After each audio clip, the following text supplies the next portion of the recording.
Je m'appelle Éléonore Fournier. J'ai 28 ans. Et le jour où j'ai épousé l'amour de ma vie fut aussi le jour où j'ai enfin compris ma place dans ma famille. C'était censé être le plus heureux samedi de ma vie. Le genre de journée dont les gens vous parlent à voix basse et respectueuse. Le genre de journée que vous imaginez à 5 ans, vous drapant dans de vieux rideaux et prétendant remonter une allée vers un avenir qui semble chaleureux, sûr et certain. Et à bien des égards, ce fut magnifique. Les roses blanches bordant les bancs de la chapelle du Sacré-Cœur. Le doux écho de la musique à cordes flottant sous le plafond voûté. La façon dont mon petit ami, maintenant mon mari, Léo, me regardait comme si j'étais la seule chose qu'il ancrait au monde. Mais la beauté n'efface pas l'absence. Et l'absence, je l'ai appris ce jour-là, peut être plus bruyante que des applaudissements. Toutes les quelques secondes, mes yeux me trahissaient. Ils se portaient malgré moi vers la section avant-gauche de la chapelle. Les sièges réservés à ma famille, vides. Pas un seul retardataire, pas un seul pas pressé, pas d'excuses chuchotées, pas de prétexte de dernière minute, juste des rangées de programmes intacts et de coussins lisses, sans un pli. C'était comme renverser du vin rouge sur de la soie blanche, une tâche qui s'étendait lentement et que je ne pouvais ignorer, malgré tous mes efforts. Personne de ma famille n'est venu. Ni mes parents, ni ma sœur cadette, Chloé, ni ma tante, qui m'avait dit un jour que j'étais la personne stable. Pas même Roxane, ma meilleure amie depuis l'enfance, la femme que j'avais choisie comme demoiselle d'honneur, qui m'avait promis, juré, qu'elle se tiendrait à mes côtés quoi qu'il arrive. Au lieu de cela, ils étaient tous, sans exception, à la fête de fiançailles de ma sœur. Oui, le même jour. Chloé avait programmé sa célébration de fiançailles le même samedi que mon mariage, alors qu'elle connaissait ma date depuis 8 mois. Et ma famille l'a choisie. Ce n'était pas subtil. Ces invitations ont été envoyées 2 mois avant mon mariage, du papier cartonné épais, une dorure à l'or rose, des photos professionnelles d'elle et de son fiancé, Étienne, riant sur un toit en centre-ville, comme s'ils avaient été stylisés pour un magazine de luxe. Pendant ce temps, mes faire-part simples, élégants, sincères n'ont reçu que le silence, ou pire. Ma mère m'a envoyé un texto, « Ma chérie, nous devrons voir comment le week-end se déroule. » Mon père n'a même pas pris la peine d'écrire, juste un emoji pouce levé. 3 jours plus tard, je me suis dit que j'imaginais des choses. Que les grandes familles sont compliquées, que les événements se chevauchent, que l'amour ne se manifeste pas toujours comme on l'attend. Mais au fond de moi, je connaissais déjà la vérité. Chloé avait toujours été l'enfant chéri. Elle a eu la plus grande chambre quand nous avons déménagé à la rue des Érables, une Renault Clio neuve pour ses 16 ans. J'ai eu le vieux Kangoo de papa avec la climatisation cassée et une radio qui ne fonctionnait que quand elle en avait envie. Elle était lauréate de sa promotion, reine du bal de promo, la fille que mes parents présentaient avec fierté. J'étais l'autre. La fiable, la silencieuse, celle qui devait comprendre. Pourtant, je croyais naïvement que mon mariage serait différent. 3 semaines avant la cérémonie, j'ai appelé ma mère pour confirmer les préparatifs de voyage. Elle a hésité. « Éléonore, ma chérie, à propos du mariage. » Mon estomac s'est noué. « La fête de fiançailles de Chloé est le même jour, dit-elle doucement. Ça va être très difficile pour nous d'être à 2 endroits à la fois. » J'ai ri. J'ai vraiment ri parce que l'alternative était de m'effondrer.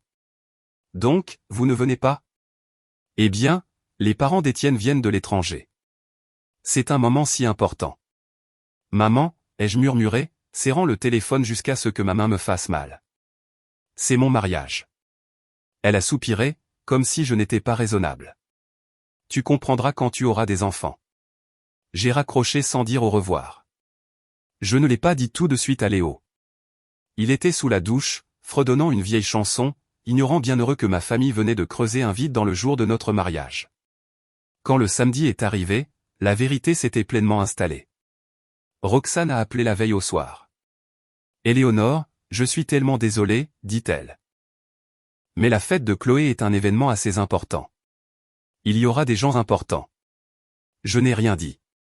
Le lendemain matin, je me suis préparé dans une chambre d'hôtel qui aurait dû être remplie de rire et de chaos. Au lieu de cela, c'était le calme. Juste moi et la sœur de Léo, Noémie, qui m'aidait à enfiler ma robe. « Il rate vraiment quelque chose, dit-elle doucement. J'ai souri. À l'intérieur, quelque chose s'est brisé. La cérémonie était parfaite. L'amour était réel. Les vœux étaient tout. Et pourtant, ces sièges vides n'ont jamais cessé de me dévisager. À la réception, alors que nous dansions, rions et essayions de prétendre que ce jour n'avait pas été fracturé, mon téléphone a commencé à vibrer. Une fois, 2 fois, encore. Texto, appel manqué s'accumulant comme une accusation. Et puis un message de ma cousine, Isa. Tu ne croiras jamais ce qui se passe à la fête de Chloé. Appelle-moi quand tu pourras. Ne dis à personne que je t'ai écrit. C'est grave. Je fixais l'écran pendant que la musique continuait autour de moi. Quelque chose était en train de se défaire. Et pour la première fois de la journée, ma famille avait soudainement besoin de moi. Je suis sorti sur la terrasse, mon téléphone serré dans ma main. La basse du disque jockey était étouffée derrière les portes vitrées. L'air nocturne était frais, assez vif pour calmer ma respiration. À l'intérieur, les gens riaient. Les verres s'entrechoquaient. Quelqu'un réclamait une autre part de gâteau. Mon mariage se poursuivait beau, fragile et réel, mais il me semblait flotter juste hors de portée. J'ai rappelé Isa. Elle a répondu à la première sonnerie. Éléonore, chuchota-t-elle, comme si elle se cachait dans un placard. Dieu merci. Que se passe-t-il, ai-je demandé. Pourquoi tout le monde m'appelle? Elle a expiré. C'est la fête de fiançailles de Chloé. C'est un désastre. J'ai fermé les yeux. Une petite partie de moi, traîtresse, a ressenti une lueur de soulagement sinistre. Quel genre de désastre? Eh bien, dit Isa en commençant sa liste. Le traiteur s'est trompé dans la commande. La moitié du menu n'est jamais arrivée. Il n'y a presque pas de nourriture. La sculpture de glace a fondu parce que quelqu'un a oublié de brancher l'unité de refroidissement. Les invités se plaignent. C'est regrettable, dis-je, la voix neutre. Et les parents d'Étienne, continua-t-elle. Ceux de l'étranger. Oui. Ils ne sont jamais arrivés. Leur vol a été annulé à cause d'une tempête. Ils ne peuvent pas en avoir un autre avant lundi. Je me suis appuyé contre la balustrade, contemplant les lumières de la ville. Tous a manqué mon mariage, choisir Chloé plutôt que moi pour des gens qui n'étaient même pas là. Il y a plus, dit Isa doucement. Maman panique. Apparemment, certains partenaires commerciaux d'Étienne devaient rencontrer ses parents ce soir. Des investisseurs importants. Sans eux, toute la situation semble gênante, comme si Chloé avait organisé une fête très chère pour elle-même. J'ai failli rire. Presque. Et que veulent-ils de moi? Ai-je demandé. Une autre pause. Maman n'arrête pas de dire que tu peux arranger ça. Elle veut que tu appelles ce restaurant où tu travaillais, le bistrot de la Rivière. Elle pense qu'il pourrait envoyer un service traiteur d'urgence. J'ai senti quelque chose se durcir dans ma poitrine. Isa, dis-je lentement. Je suis à ma réception de mariage. Je sais, dit-elle rapidement. Je le lui ai dit. Elle n'écoute pas. Elle ne cesse de répéter que c'est une urgence, que la réputation de la famille est en jeu. Mon téléphone a de nouveau vibré dans ma main. Papa, puis maman, puis Chloé. Des numéros que je ne reconnaissais pas. 15 appels manqués. 20. Ne réponds pas, dit Isa doucement.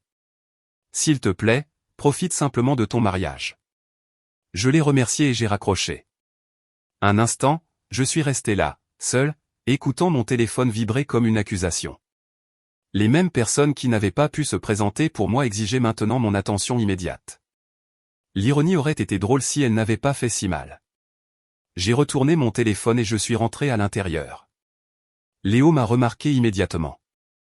Il a traversé la pièce, l'inquiétude gravée sur son visage. Et, que s'est-il passé?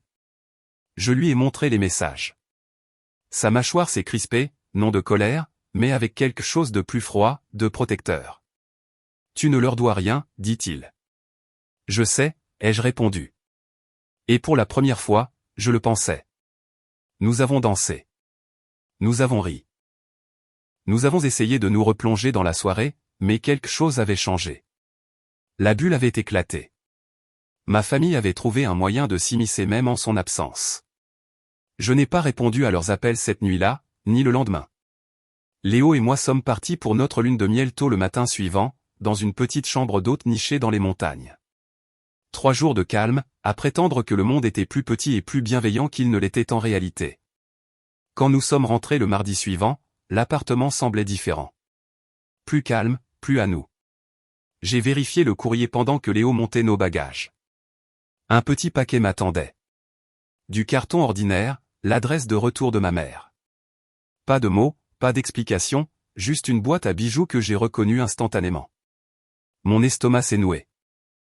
C'était la boîte qui avait autrefois contenu le collier de mariage de mon arrière-grand-mère, une délicate pièce de perles et de diamants transmise de génération en génération par les femmes de ma famille. Arrière-grand-mère Rose me l'avait promis quand j'avais 16 ans. Elle l'avait passé autour de mon cou lors d'une réunion de Noël et avait souri comme si elle me confiait un secret. « C'est pour le jour de ton mariage », avait-elle dit. Il attendait la bonne mariée. Quand elle est décédée, le collier est allé à ma mère pour qu'elle le garde. Je lui avais posé la question pendant mes fiançailles. Elle avait dit qu'elle voulait me faire la surprise le matin du mariage. Ce matin n'est jamais venu. J'ai monté la boîte à l'étage avec des mains tremblantes. Léo regardait depuis l'embrasure de la porte pendant que je l'ouvrais. Vide, à l'exception d'un petit mot plié de la main de ma mère.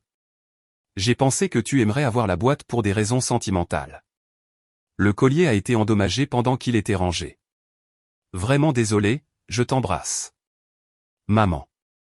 Je l'ai lu 3 fois. Le collier avait été impeccable à chaque fois que je l'avais vu. Rose prenait un soin méticuleux de ses bijoux. Ma mère avait toujours été obsessionnelle quant au rangement. Ce n'était pas un accident. J'ai appelé Isa. As-tu vu Chloé porter des bijoux à la fête de fiançailles, ai-je demandé. Le silence à l'autre bout du fil s'était tiré trop longtemps. Oh, Éléonore, dit-elle doucement. S'il te plaît, dis-moi que maman n'a pas fait ça. L'a-t-elle fait, ai-je insisté. Oui, a admis Isa. Chloé portait un collier de perles et de diamants vintage. Elle n'arrêtait pas de dire que c'était un héritage familial. Elle a posté des photos, beaucoup de photos. J'ai senti la pièce tanguer. Je n'ai pas crié. Je n'ai pas pleuré. J'ai ouvert mon ordinateur portable. C'était là. La page de Chloé sur les réseaux sociaux, 15 photos, elle, radieuse, le bras d'Étienne autour d'elle, et le collier de mon arrière-grand-mère brillant contre sa gorge. Je me sens si béni de perpétuer notre héritage familial, disait la légende. Honoré d'en être la prochaine gardienne. Quelque chose en moi s'est figé. Je n'ai pas appelé ma mère. Je n'ai pas confronté Chloé. Au lieu de cela, j'ai commencé à faire des captures d'écran. Chaque publication, chaque légende, la boîte à bijoux vide, le mot. Isa m'a envoyé des photos de la fête. La preuve, indéniable et claire. C'est à ce moment-là que j'ai cessé de réagir et que j'ai commencé à planifier. Je n'ai pas beaucoup dormi cette nuit-là. Léo s'est endormi rapidement à côté de moi, son bras drapé sur ma taille comme une promesse silencieuse que je n'étais plus seul dans cette épreuve. Je suis resté éveillé, fixant le plafond, rejouant tout dans ma tête. Les bancs vides, le téléphone qui vibrait, la boîte en carton posée sur le comptoir de la cuisine comme une provocation. Le mensonge était presque insultant de paresse. Au matin, le choc initial s'était durci en quelque chose de plus tranchant. Pas de la rage, pas du chagrin, de la clarté. Ma famille ne m'avait pas seulement oublié. Ils n'avaient pas été négligents, dépassés ou momentanément irréfléchis. Ils avaient fait des choix délibérés, encore et encore, chacun me disant exactement où je me situais. J'ai fait du café, je me suis assise à la table de la cuisine, j'ai ouvert mon ordinateur portable et j'ai tout documenté. J'ai créé un dossier et l'ai simplement intitulé « Collier de rose ». Des captures d'écran des publications Instagram de Chloé, avec les horodatages visibles et les légendes intactes. Les photos qu'Isa m'avait envoyées de la fête de fiançailles, zoomées jusqu'à ce qu'on ne puisse nier les perles, le fermoir, l'emplacement exact des diamants que je connaissais par cœur. Une photo de la boîte à bijoux vide. Un scan du mot de ma mère. J'ai même ressorti la vieille vidéo de famille du Noël de mes 16 ans. Celle où arrière-grand-mère Rose attachait le collier autour de mon cou. Sa voix était tremblante mais claire. « Il est à toi, Éléonore, disait-elle dans la vidéo. Pour le jour de ton mariage. » J'ai tout sauvegardé 2 fois. Léo observait silencieusement de l'autre côté de la pièce. « Tu ne vas pas les appeler, dit-il, ce n'était pas une question. »« Non, ai-je répondu. C'est ce qu'ils attendent. » Il a hoché la tête. « Alors qu'est-ce que tu vas faire ?» J'ai regardé l'écran, les preuves étalées nettement devant moi. Je vais cesser de les laisser définir les règles du jeu, les semaines qui ont suivi furent calmes. Trop calmes. Ma mère n'a pas appelé. Mon père non plus. Chloé m'a bloqué sur les réseaux sociaux. Peu importait. Roxane n'a jamais repris contact. C'était comme si j'avais été effacé dès l'instant où j'avais cessé de réagir. Et pour la première fois de ma vie, je ne leur ai pas couru après pour combler le silence. Au lieu de cela, je me suis investi corps et âme dans mon travail. J'étais chez Stratégie Horizon depuis des années. Fiable mais négligé. Le genre d'employé en qui les managers ont confiance mais qu'ils ne célèbrent pas. Après le mariage, quelque chose a changé. J'ai arrêté de me porter volontaire pour les projets sans risque et j'ai commencé à revendiquer les plus difficiles, les clients dont personne ne voulait, les campagnes que tout le monde pensait vouées à l'échec. Je restais tard, posais des questions plus pointues, prenais des risques. En 6 mois, j'ai décroché 3 contrats majeurs consécutifs. Mon patron m'a convoqué dans son bureau un après-midi, l'incrédulité peinte sur son visage. « Éléonore, dit-il en souriant. Je ne sais pas ce qui vous a piqué, mais ça marche. Je vous promeus au poste de directrice de clientèle senior. » L'augmentation était substantielle. Léo m'a serré dans ses bras ce soir-là comme s'il avait attendu des années pour le faire. « Je savais que tu avais ça en toi, dit-il. Avec ce revenu supplémentaire, nous avons quitté notre appartement exigu pour une maison de ville avec de la lumière et un petit jardin à l'arrière. J'ai planté des roses, des blanches comme celles de mon mariage. J'ai commencé à investir prudemment, stratégiquement un bien locatif, puis un autre. Pendant ce temps, Isa me tenait au courant, discrètement, prudemment. Les préparatifs du mariage de Chloé, me dit-elle, tournaient au vinaigre. Des prestataires se désistaient. Les budgets explosaient. Les disputes entre Chloé et Étienne devenaient publiques, désordonnées, impossibles à cacher. 3 organisateurs de mariage ont démissionné en 6 mois. Elle n'arrête pas de dire que tout doit être parfait, m'a raconté Isa autour d'un café un après-midi. Mais elle épuise tout le monde. Il y avait plus. Mes parents avaient des difficultés financières. Le cabinet comptable de mon père avait perdu des clients. La boutique de ma mère tenait à peine le coup. Les relations qu'ils espéraient nouer grâce à la famille d'Étienne ne se sont jamais matérialisées. Et pourtant, personne ne m'appelait. J'ai laissé le silence s'étirer. C'était une forme de pouvoir en soi. 2 ans ont passé. Le mariage de Chloé était prévu pour la fin septembre, presque exactement 2 ans après le mien. Le lieu était extravagant, la liste des invités énorme. Le genre d'événement conçu pour rappeler à tous qui comptait le plus. 3 semaines avant le mariage, j'ai fait la dernière chose à laquelle il s'attendait. J'ai engagé un avocat. Il s'appelait Maître Marc Dubois et il était spécialisé dans les litiges successoraux. J'ai tout étalé sur son bureau. La vidéo, les captures d'écran, le mot, le testament. Il a à peine eu besoin de 10 minutes. Le collier vous appartient légalement, dit-il. Votre sœur est en possession d'un bien volé. Je ne veux pas le récupérer, lui ai-je dit doucement. Il m'a étudié un long moment, puis a hoché la tête. Alors nous allons choisir le bon moment. Et pour la première fois depuis le jour de mon mariage, j'ai souri. Quand Maître Dubois a fini de rédiger la lettre de mise en demeure, je me sentais calme comme je ne l'avais pas été depuis longtemps. Ni vengeresse, ni en colère résolue. Nous étions assis l'un en face de l'autre dans son bureau, la lumière du soleil filtrant à travers les stores tandis qu'il faisait glisser le document vers moi. 3 jours avant le mariage, dit-il. Ça leur laisse assez de temps pour paniquer, mais pas assez pour se cacher. Parfait, ai-je répondu. Je n'ai pas parlé à Léo du timing exact au début, non pas que je ne lui faisais pas confiance, mais j'avais besoin que cette partie reste intacte des émotions de quiconque, même des siennes. Il ne s'agissait pas de vengeance. Il s'agissait de récupérer quelque chose qui m'avait été pris et de mettre ma famille au défi de le nier publiquement. Pendant ce temps, la vie continuait. Notre maison de ville s'est remplie de routines qui semblaient ancrantes et réelles. Les dimanches matins dans le jardin, les dîners en semaine où Léo et moi parlions de tout sauf de ma famille. Nous avons cessé de nous préparer au prochain appel qui n'est jamais venu. L'absence ne faisait plus mal. Elle confirmait. J'ai grandi dans mon travail, dans ma confiance en moi, en une version de moi-même qui ne bronchait pas quand quelqu'un d'autre essayait de dominer la pièce. Les clients l'ont remarqué. Les collègues aussi. Et lentement, inévitablement, la nouvelle est parvenue à ma famille. Isa m'a dit que mon nom avait recommencé à être mentionné. Au début, c'était subtil, dit-elle. Maman qui demandait si tu allais bien. Papa qui se demandait à voix haute s'il devait prendre contact. L'ont-ils fait, ai-je demandé. Elle a secoué la tête. Non, il s'arrêtait toujours. Chloé, en revanche, était en train de craquer. Elle est obsédée par l'apparence, Isa. La robe, les fleurs, les photos. Elle n'arrête pas de parler d'héritage. J'ai failli en rire. Apparemment, le collier était devenu central dans sa vision. Elle prévoyait de le porter pour la cérémonie, la réception, les photos partout. C'était le symbole auquel elle se raccrochait quand les choses allaient mal, la preuve qu'elle était toujours l'élu. 2 semaines avant le mariage, Maître Dubois a envoyé la lettre. Formelle, claire, impitoyable. Elle citait le testament de l'arrière-grand-mère Rose, exposait la propriété légale et exigeait la restitution immédiate du collier dans les 48 heures. Elle menaçait également de poursuites judiciaires. La réponse a été immédiate.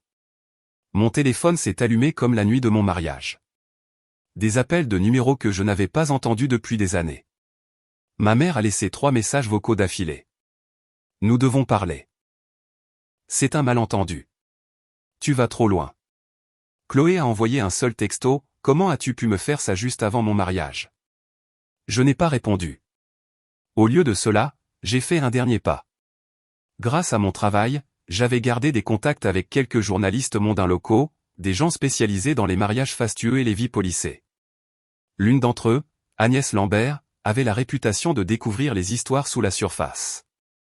Nous nous sommes rencontrés pour déjeuner. Je lui ai tout raconté.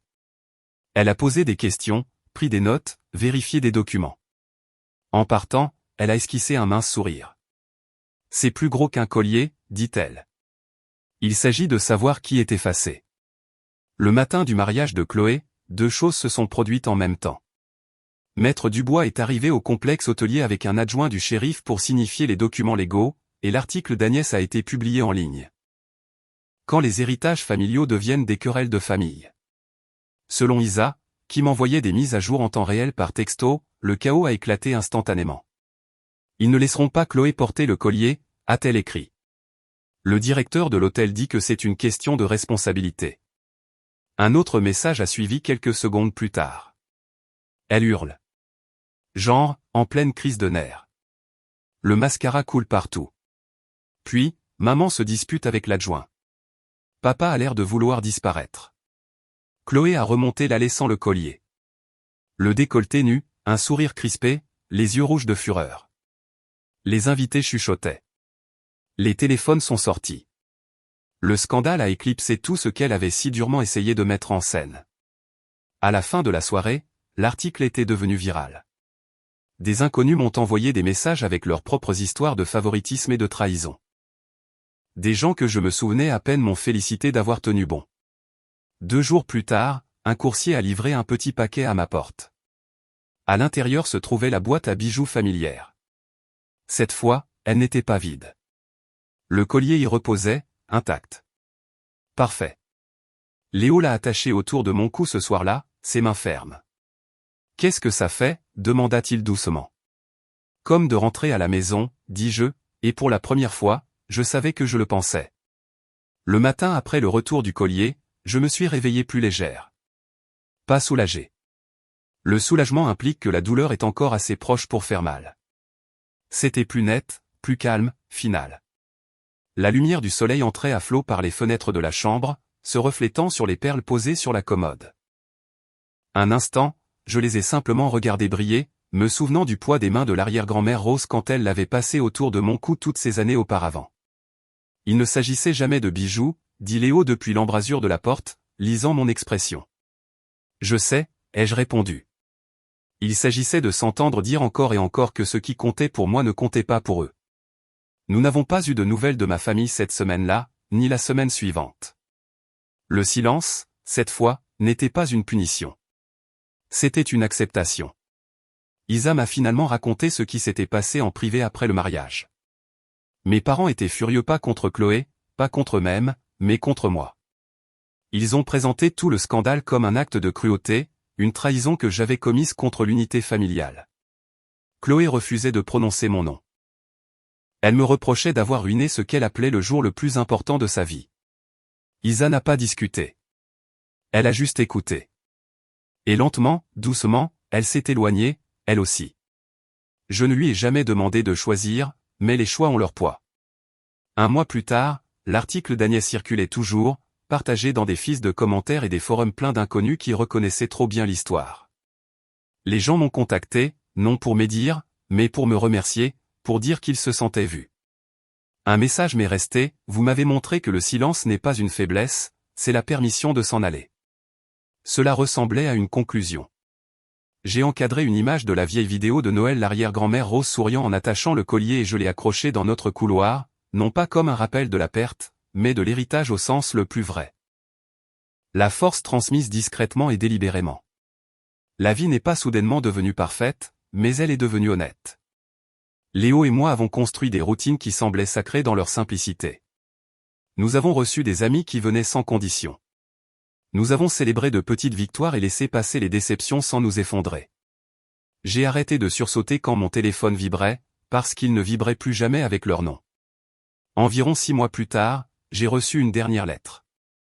Pas d'adresse de retour, juste mon nom écrit avec soin. À l'intérieur, une seule feuille de papier. Éléonore, nous n'avons jamais eu l'intention que les choses aillent si loin. Nous espérons qu'un jour tu comprendras. Nous avons fait ce que nous pensions être le mieux pour la famille. Je l'ai lu une fois, puis je l'ai plié soigneusement et je l'ai rangé. La compréhension n'exige pas la réconciliation, et le pardon ne demande pas l'accès. Cet hiver-là, Léo m'a fait une surprise. Il a organisé une petite célébration juste nous, quelques amis proches et Isa pour l'anniversaire de notre mariage. Pas de discours, pas d'attente, juste de la chaleur et des rires, et la certitude tranquille que l'amour, lorsqu'il est librement choisi, est suffisant. Alors que minuit approchait, Léo a levé son verre. À Éléonore, dit-il, pour s'être choisie elle-même. Je portais le collier cette nuit-là, non comme un symbole de victoire, mais comme la preuve que j'étais enfin sorti de l'ombre dans laquelle j'avais été élevé. Certaines familles naissent, d'autres se construisent. J'ai choisi la mienne, et je ne l'ai jamais regretté un seul instant.